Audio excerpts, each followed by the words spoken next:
iteka twumva uvuga ko abantu bari muri Isiraheli atari bo Isiraheli ya nyayo. Ese ubikura he? Niki ushaka gusobanura?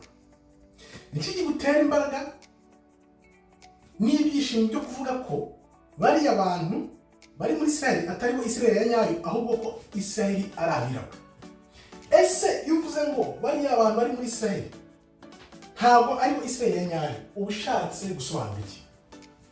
Kandi rero mvana imbaraga zo kubyemeza atari muri Bibiliya.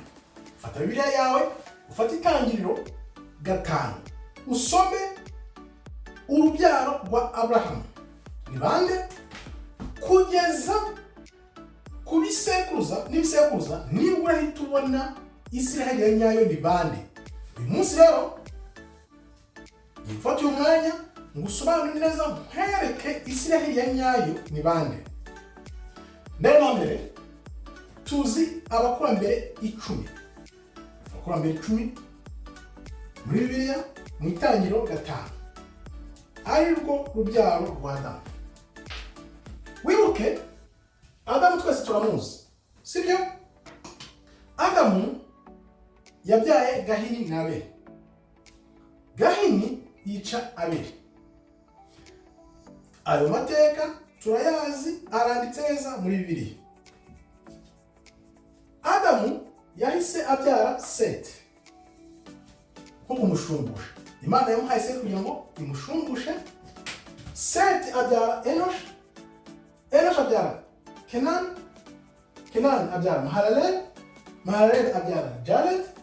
Jared abyara Enoch. Enoch abyara Matusela. Matusela abyara Lameki. Kuva kuri Lameki haza Nowa. Twese Nowa turamuzi. Ndumva ibyo tubyumvikana neza kubera ko biranditse muri Bibiliya yawe, sibyo? Urabona ko biri muri Bibiliya. Imana rero kugira ngo itoranye aba bakurambere ari we yasumbisha abandi bose, no kubera iki? Twareba nko kuri Adamu ni umukurambere wacu wa twese, tukagerageza tukareba kuri Enoch. Enoch tuzi ko yagiye mu ijuru agapfuye. Haza Matusela. Matusela niwe muntu wabaye imyaka myinshi kugeza na n'uyu munsi 969. Ni umuntu wabaye iminsi myinshi cyane. Impamvu rero bamwise Matusela nuko urupfu rwe ariko rwazanye wa mwuzure. Apfuye wa mwuzure nibwo waje. Imana rero yatoye Nowa gute? Nowa kugira ngo Imana imuhitemo kuba n'uyu munsi tumuririmba tumuvuga, nuko Nowa yabaye intungane mu maso y'Imana mbere yuko Imana imukoresha imuhitamo imyaka 500. Ikibazo wakibaje uyu munsi, ese wakora iki kugira ngo byibuze ube intungane? Ni gute twaba intungane? Ni ikihe twaba intungane? Ese turabishobora? Uyu munsi rero nk'uko nakubwiye ngiye gusubiza ibisubizo byawe byerekana ko Isiraheli ya nyayo ari abirabura atari abazungu bahijyaye. Turebe rero, kutazi ibi bintu nicyo kibazo ahubwo. Byerekana ko isi yabeshwe imyaka n'imyaka. Tumaze kubona abakurambere 10, turamanuka tugera kuri Nowa. Noneho urebe mu Itangiriro 5:32. Nowa yamaze imyaka 500 avutse. Nuko abyara Shem, Ham na Yafeti. Biri muri Bibiliya yawe. Nowa yaramaze imyaka 500 abyara Shem, Ham na Yafeti. Ndumva bicyumvikana. Katurebe rero.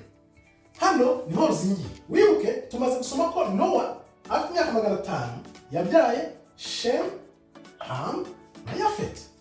Tumaze kubisoma muri Bibiliya. Noneho Shem abyara Tera. Tera ari waje kubyara Abraham. Abraham abyara Isaka. Isaka abyara Yakobo. Yakobo avamo 12. Ubwoko 12 bwa Isiraheli. Bigaragaza ko Isiraheli ya nyayo iva kuri Shem. Biragaragara, wabisoma mu Itangiriro 5 barakubwira neza buri umwe muri abo batatu abo yagiye abyara. Ham yabyaye Kushi ariyo Ethiopia, Put ariyo Libya, Israel ariyo Misiri cyangwa Egiputa na Kanani. Urabona neza ko Ham bari biganje kuri Afurika. Noneho Yafet yabyaye Goma, Goma abyara Ashkenaz, Ashkenaz abyara aba Israelis. Bariya bari muri Israel bita Israelis, nibo bavuye kuri Yafet, Goma, Ashkenaz, Israelis, aribo Israel itari ya nyayo. Urabona ko aho tubona ni hehe? Israel ya nyayo, isezerano ry'Imana rigomba guhera kuri Abraham, Isaka, Yakobo na 12. Urabona neza ko bagomba kutuka kuri uyu murongo. Urabona neza? Noneho ikibazo kiri ni gute bari abantu bari muri Israel b'Ashkenaz, ni ibintu wareba ugashakisha ukareba ni bande. Ni Ashkenaz bita Israelis.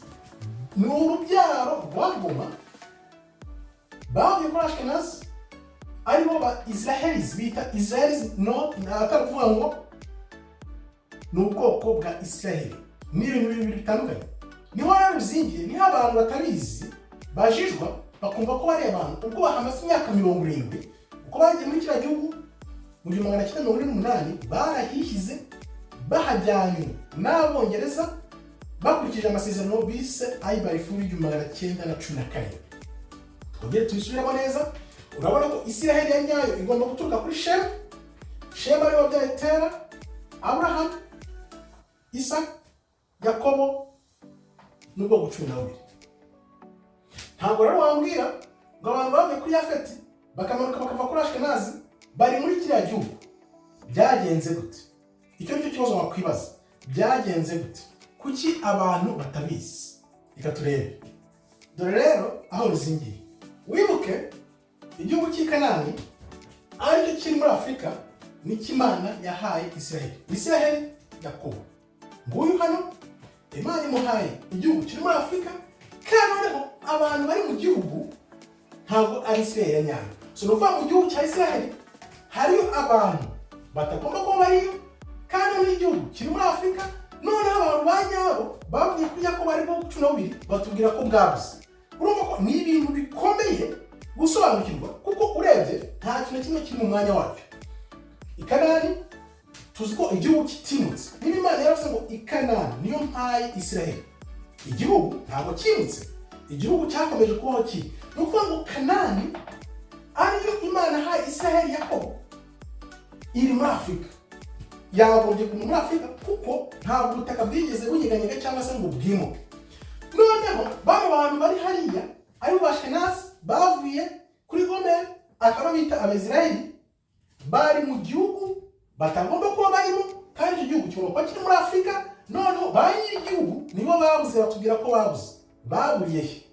Kubw'iyo mpamvu rero kugaruka k'Umwami wacu Kristo Yeshua HaMashiach niko kuzakemura bino bintu, kukabisubiza mu buryo tukamenya Israel ya nyayo ni bande. Ko batubwira ngo barabuze, nibyo koko barabuze, ko ntabwo bari mu gihugu, ntabwo bavugwa. Bari he? Ni ukuvuga ngo aba Bayisraelis, urabona aho baturuka, urabona igihugu kiri, urabona abantu nyabo bagomba kuba mu gihugu n'abava ku Yakobo. Ibi rero bitwereka neza ko buriya bwoko bwiyita Israel muri Israel ntabwo ari bo, kuko ubwabo barakwibwirira ngo turi Ashkenaz, kandi twavuye kuri Goma, kandi twavuye kuri Yafeti. Ibyo ni ibintu wareba ukagenzura ugashakisha ubwabo, wakwivuganira nabo, washakisha. Nzi neza ko uri bubone ko bitwa Abashkenaz, baturuka kuri Goma, nta hantu bahuriye na Shemu. Mu miryango bisanzwe abantu bapfa ibintu by'imiryango, ibintu bisanzwe. Bivuze ngo nibyo byabaye hano, kubera ko Israel yirukanwe imaze gusenywa, Yerusalemu imaze gusenywa muri 70, baratatanye nyine baragenda. Bamaze kugenda nibwo bano b'Ashkenazi baje bafata Israel, kandi biranditse muri Bibiliya neza ko Ashkenazi azaza nk'umukurambere wavuye kuri Yafeti, bagafata uburyamo bwa Shemu. Ni ukuvuga ngo muri Bibiliya batubwira ko Yafeti azajya mu mwanya wa Shemu. Ntabwo byabaye ako kanya, byategereje iyi myaka yose kugeza ku Bashkenazi kugira ngo bariho baza bafate wa mwanya wa Yakobo. Bibiliya irumva ko ihora ivuga ukuri. Byagenze gute rero? Ibyo ni byo tuzasobanura ubutaha, ukuntu bariya bazungu bishyize muri Israheli, igihugu Kanani kiri muri Afurika, Yakobo akaba atari mu gihugu.